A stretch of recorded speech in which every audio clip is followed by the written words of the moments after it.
In terms of stewardship and the innovation and the sustainability, the major chunk in India, which is the farming community. And if we see the farming community, I still remember when I was in my college days, in that time, in the books, it was a very commonly written terminology is the 75% of the Indian population is depending on the agriculture. But you see, in today's time, it's a 58% population which is engaged in the agriculture. The remaining population has shifted to the cities. So the migration from rural to cities is the major one which is happening in today's time as well, because the dependency on the agriculture for the income source is seen as a secondary source. And into that, the if you see the percentage wise, women's contribution is a very significant. And women comprises nearly 33% of the agriculture workforce, over 48% of self-employed farmers, but it's still their role in the agriculture is seen as a labor.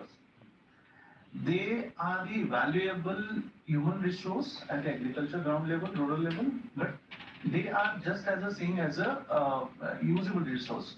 We on a national level, we are not getting the productive outcome from that resource. It's just coming. We are just completing the agriculture work from that resource. So there are a lot of challenges in terms of the women empowerment at the ground level, which is uh, traditionally the inequalities of the land ownership. So you see in the rural level, the land ownership always with the man or the person who is heading the family, but not at the woman. So, and ultimately that impacts the decision making impacts, the day-to-day decisions I get impacted, and there are a lot of things. So, traditionally, the other part, which is the contributing more than 50% or the more than nearly 50%, she is just a follower. Traditionally, these things are actually limiting the access of the woman to the credits or the technology because she is not in at the forefront. And just because of that, there are a lot of things which are, with the agriculture dynamics are changing on a very fast pace. The technology is coming in, the other factors are coming in, but still the involvement of the woman in the day-to-day decision making of the agriculture part is still lacking. And I see that even in the government of India is also taking care of so many things by making the initiatives or the empowering the woman. Because the problem is the labor shortage is so acute at the rural level, and the whatever labor is available is mostly the women's. And if you empower them, it will definitely create and change at the ground level. So, what are the things that we can emphasize on or that can take it care of? So that will help in terms of empowering the woman at the ground level. So, next slide, please. So if you see, there are a lot of things that actually change. So woman as a farmer, we need to recognize woman as a farmer, and we also need to focus it as one of the customer who actually has a potential to drive the change, what we actually intended to change in terms of making the sustainable goals and in terms of creating awareness at the ground level. So that may actually, starting with the FPOs of by women lead, the specific FPOs, self-help groups are there in today's time, but the corporate nature of the self-help group is important. Then enhancing the access of the resources.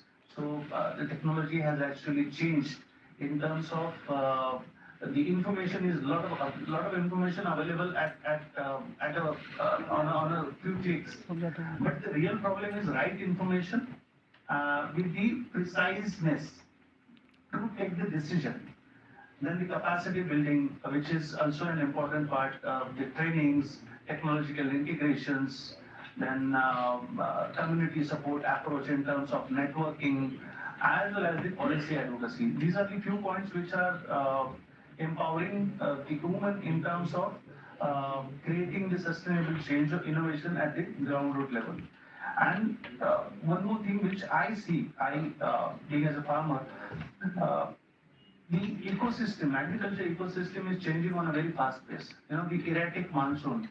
There are a lot of things which are actually changing on a very, very fast scale.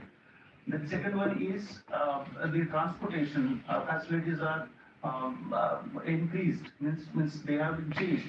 Second one is availability of availability of the resources. And the third one is, which is really an alarming situation, and for the country like India, is limiting the resources which are critical in terms of agriculture. The groundwater depletion is a severe issue. Not now, but after 5 years, 10 years, we will be facing a severe issue in terms of depletion of the groundwater table.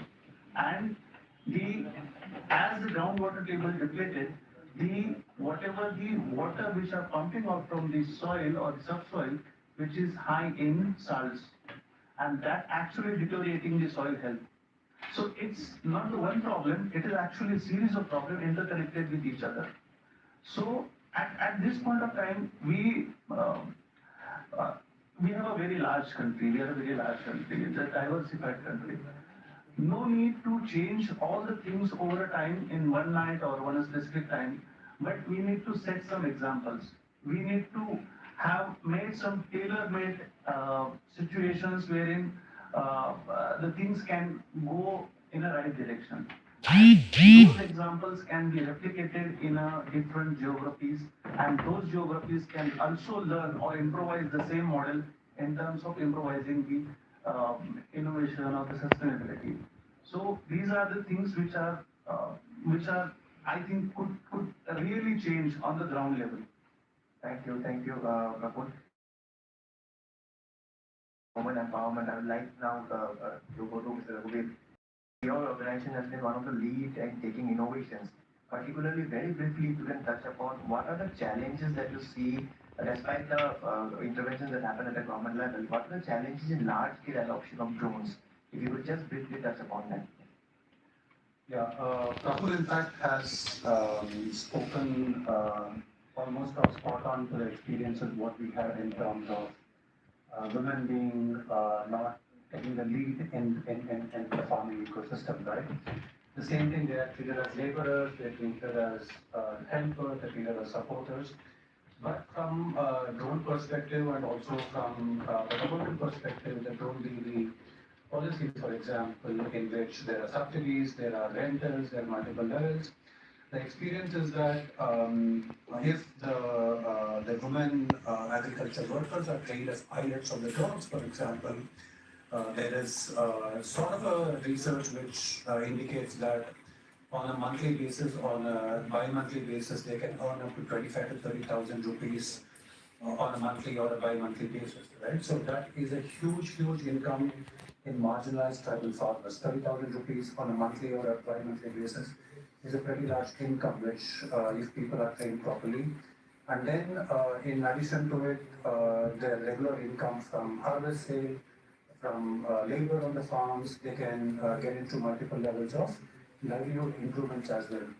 So drone plays that catalyst role on a limited basis on the experiments what we have done in terms of one is basically what is required from a women empowerment is not look at the women agriculture workers as a supporting mechanism, but in terms of enabling them.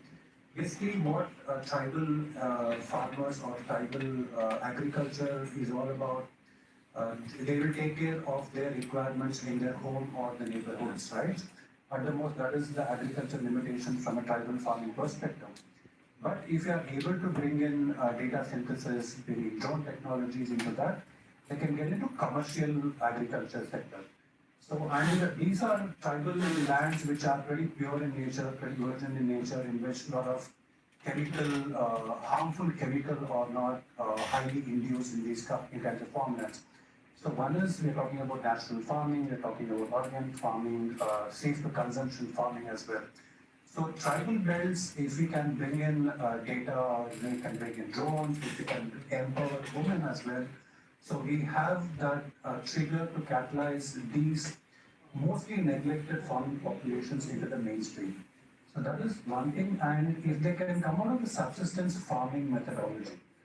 So as an industry, we have to empower them to come to commercial farming rather than subsistence farming. So if we can do that, I think technology led by drone, for example, and the data which comes with the drone application, if we can synthesize it properly, we can analyze properly. So that will be one thing, right? So and one more thing, it is freeing up more time as well. So data tells that the pesticide application time manually, if you do it for an acre or 2 acres, especially in hilly terrains, if you use drone, for example, the application time is reduced by half. So that frees up a lot of free time for agricultural laborers, women farmers, everyone as well.